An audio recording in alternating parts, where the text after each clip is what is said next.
وَلَقَدْ يَسَّرْنَا الْقُرْآنَ لِلذِّكْرِ فَهَلْ مِن مُّدَّكِرٍ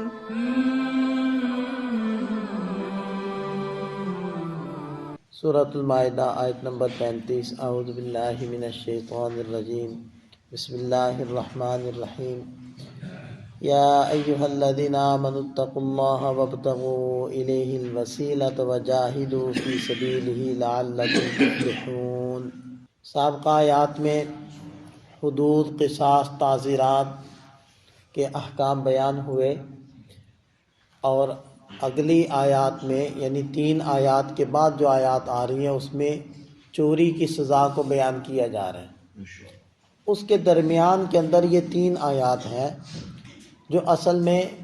ترغیب کے لیے، تشویق کے لیے ذکر کی گئی ہیں، کیونکہ قرآن کریم کا جو اسلوب ہے اس کے اوپر پہلے بھی بات ہو چکی ہے، اس کو ہم سمجھیں کہ قرآن یہ طریقہ کار نہیں اختیار کرتا کہ حاکمانہ انداز کے اندر ایک حکم دے دے اور کہے کہ بس اس کے اوپر عمل کرو، بلکہ مربیانہ انداز کے اندر ذہن کو، دل کو اس عمل پر آنے کے لیے تیار کرتا ہے، ترغیب دیتا ہے تقوی کے حکم کے ذریعے سے کہ مجھ سے ڈرو، جنت کا شوق دلا کر، جہنم کا خوف دلا کر، آخرت میں جواب طلبی ہونی ہے، سوال ہونا ہے، اعمال پیش ہونے ہیں، یہ چیزیں بتا کر شوق پیدا کرتا ہے قرآن، ترغیب دیتا ہے، عمل کے اوپر ابھارتا ہے، عمل کے لیے زمین کو برابر کرتا ہے، ذہن سازی کرتا ہے۔ تو صرف حکم نہیں دیتا بلکہ حکم پر عمل کرنے کے لیے بندے کو تیار بھی کرتا ہے۔ لہذا سابقہ آیات میں احکام ہے، آگے بھی احکام آ رہے ہیں، تو یہاں کیا ارشاد فرمایا، یا ایھا الذین آمنوا اتقوا اللہ، اے ایمان والو اللہ سے ڈرو، کیونکہ اللہ کا خوف، اللہ کا تقوی یہی وہ چیز ہے جو انسان کو عمل پر ابھارتی ہے اور تنہائیوں کو بھی محفوظ رکھتی ہے۔ اختیارات جب بندے کے پاس ہو اور اس کے باوجود وہ اپنے آپ کو نافرمانی سے بچائے،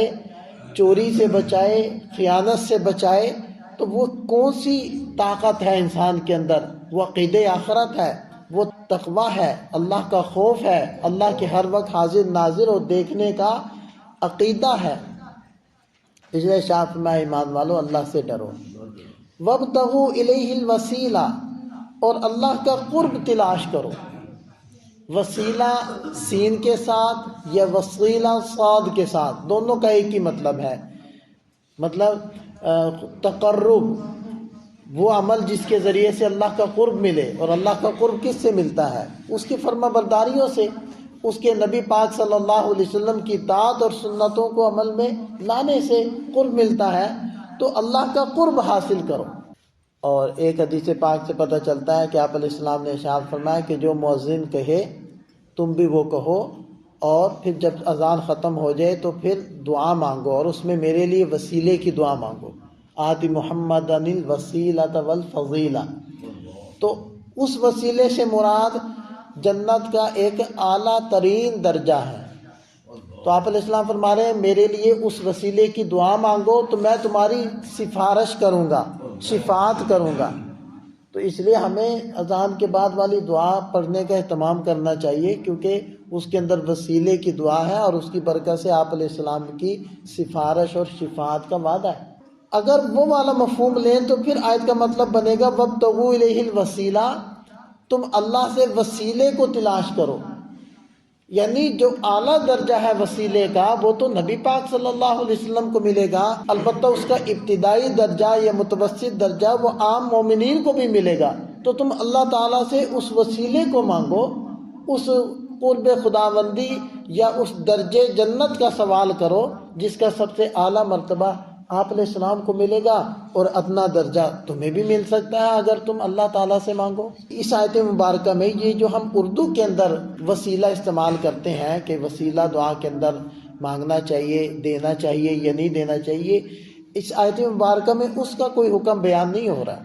البتہ چونکہ اس میں لفظ آ گیا وسیلہ تو اسی عنوان سے ہم اس کو بھی بیان کر دیتے ہیں۔ وسیلہ جو ہم اردو میں عام طور پہ استعمال کرتے ہیں کہ دعا کے اندر تم اللہ تعالیٰ سے مانگو، تو تم وسیلہ بھی دے لو، تو اس سے کیا مراد ہے؟ کیا وہ جائز ہے یا ناجائز ہے؟ تو دیکھیں، یہ وسیلہ یعنی واسطہ دینا کسی کا، اگر اس میں عقیدہ ٹھیک ہو پھر تو جائز ہے، کوئی حرج نہیں ہے، کیونکہ خود نبی پاک صلی اللہ علیہ وسلم نے نابینا صحابی کو بھی سکھایا تھا ایسے ہی کہ اللہم انی اسألک و اتوجہ الیک بنبیک محمد نبی الرحمہ، یہ الفاظ آپ علیہ السلام نے نابینا صحابی کو سکھائے، اور اس کے اندر بنبیک محمد، آپ کے نبی محمد صلی اللہ علیہ وسلم کے واسطے سے میں اللہ آپ سے دعا کرتا ہوں۔ حضرت عمر رضی اللہ عنہ کا وہ عمل بھی پیش کیا جاتا ہے کہ وہ جب بارش نہ ہوتی تو حضرت عباس رضی اللہ عنہ کو ساتھ لیتے اور اللہ تعالیٰ سے دعا کرتے کہ اللہ ہم عباس کا واسطہ آپ کو دیتے ہیں، آپ ہمیں بارش عطا فرمائیے، تو اللہ تعالیٰ بارش برسا دیتے۔ اسی طرح وہ بخاری شریف کی روایت بھی ذہن میں رہنی چاہیے کہ وہ جو 3 دوست بند ہو گئے تھے غار کے اندر، اور پھر ان لوگوں نے اپنے اپنے عمل کا واسطہ دے کر اللہ تعالیٰ سے دعا کی تھی۔ جو شخصیت کا بھی واسطہ ہوتا ہے اصل میں وہ عمل کا ہی واسطہ ہوتا ہے، کیونکہ اگر عمل نہ ہو تو شخصیت تو اپنی ذات میں کچھ نہیں۔ دیکھیں نا، میرا تیرا واسطہ کیوں نہیں ہوتا ہے؟ کیونکہ ہم میں عمل نہیں، عمل والے کا ہی واسطہ دیا جاتا ہے نا، اصل میں وہ شخصیت کا نہیں ہوتا، اصل میں اس کے عمل کا واسطہ ہوتا ہے۔ تو اگر اس میں عقیدہ یہ ٹھیک ہو آپ کا کہ یہ واسطے میں واسطہ دے کر کوئی اللہ تعالیٰ کو مجبور نہیں کر رہا، بلکہ یہ بھی منت کرنے کا ایک طریقہ ہے، یہ بھی اللہ تعالیٰ سے مانگنے کا ایک راستہ ہے، تو میں واسطہ دے دوں، اور نہ میں اس کو کوئی فرض سمجھتا ہوں نہ واجب سمجھتا ہوں، بس ایک مستحب سمجھتا ہوں، تو کوئی نہیں حرج۔ اصل میں یہ مسئلہ ہی استحباب کا ہے، لیکن بعض لوگ پھر اسی کو اتنا بڑھاوا دیتے ہیں کہ اس کو ایمان اور کفر کا مسئلہ، فرض اور واجب کا مسئلہ بنا کر پیش کر دیتے ہیں، یہ غلط ہے۔ جو کہتے ہیں کہ وسیلہ جائز ہے وہ صرف استحباب کے درجے کی بات کرتے ہیں، اور وہ یہ نہیں کہتے کہ جو وسیلہ نہیں دیتے دعا کے اندر تو وہ ناجائز کرتے ہیں اور ان کی دعائیں قبول نہیں ہوگی۔ ہاں، اگر کسی کا یہ نظریہ ہے کہ اگر واسطہ نہیں دو گے تو دعائیں لٹکی رہیں گی، قبول ہی نہیں ہوگی، تو وہ سراسر غلط نظریہ ہے، وہ قابل اصلاح ہے۔ کوئی دینا چاہے دے لے، کوئی نہیں دینا چاہے نہ دے، کوئی دینا بھی برا نہیں ہے، نہ دینا بھی برا نہیں ہے، یہ بھی نہیں ہے کہ جی نہیں دے گا تو دعائیں قبول نہیں ہوگی، نہیں، اللہ تعالیٰ ہر طرح دعا سنتے ہیں، لہذا اگر کوئی دینا بھی چاہے تو عقیدہ ٹھیک رکھ کر دے لے، کوئی اس میں حرج نہیں ہے۔ اور آگے ارشاد فرمایا وجاہدوا فی سبیلہ، اور اللہ کے راستے میں جہاد کرو، لعلکم تفلحون، شاید تم کامیاب ہو جاؤ۔ تو اللہ کے راستے میں جہاد کرو، جہاد کا مطلب ہوتا ہے اللہ کے دین کے لیے سخت مشقت اٹھاؤ۔ اب اسی مشقت اٹھانے کا ایک حصہ یا ایک جز قتال بھی ہے۔ عام طور پر ہمارے ذہنوں میں یہ ہوتا ہے کہ ہم لفظ جہاد بول کر اس سے مراد صرف لڑائی لیتے ہیں، حالانکہ جہاد کا جو لفظ ہے وہ ایک کلی مفہوم کے اوپر بولا جاتا ہے، جس کا ایک جز اور ایک حصہ قتال بھی ہے۔ تو جہاد کا معنی ہوتا ہے محنت کرنا، کوشش کرنا، مشقت اٹھانا۔ تو یہ، اور یہاں جو جہاد فی سبیل اللہ، اس میں ظاہری بات ہے ساری صورتیں مراد ہیں، اللہ کے دین کی سربلندی کے لیے جو بھی شکل اپنائی جائے وہ اس میں داخل ہے، چاہے وہ قتال ہو، چاہے وہ کسی بھی انداز کے اندر اس کے دین کی سربلندی کے لیے، چاہے قلم کے ذریعے سے ہو، چاہے زبان کے ذریعے سے ہو، چاہے دعوت و تبلیغ کے ذریعے سے ہو، کسی بھی انداز میں وہ محنت ہو، وہ سب اس کے اندر داخل ہیں۔ وجاہدوا فی سبیلہ، اور اس کے راستے میں جہاد کرو، سخت مشقت اٹھاؤ، محنت کرو، لعلکم تفلحون، شاید تم کامیاب ہو۔ جو لعل کا معنی ہوتا ہے امید ہے۔ اب یہ جو امید کے الفاظ ہے یہ تو عوام کہتی ہے، اللہ تعالیٰ کو تو یہ کہنے کی ضرورت نہیں ہے، یہ اصل میں بادشاہانہ خطاب ہے۔ جب بادشاہ کہتا ہے نا کہ اگر تم یہ کر لو گے تو شاید